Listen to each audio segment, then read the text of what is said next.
وعلیکم السلام ورحمت الله وبرکاتہ. ملګری سوال کړی دی چې یو سړی د رمضان په میاشت کې اعلانیه خوراک سکاک کوي او د خلکو مخې ته خوراک کوي، حال دا دی چې بالغ وي او صحتمند وي، د داسې نوجوان څه حکم دی؟ ګوره کم سړی چې د رمضان په میاشت کې داسې ښکاره ګناه کوي چې روجې خوري، دا سړی فاسق دی او د اسلامي شعارو توهین کوونکی دی. خلیفه له پکار دادی چې اسلامی قانون وي چې داسې بے باک خلق او بے حیا خلق دا قتل کی یا ورته سزا ورکي.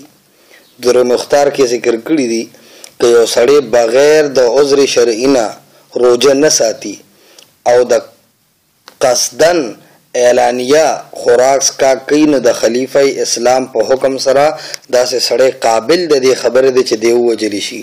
فتاوا رحیمیه جلد 3 صفحه 104.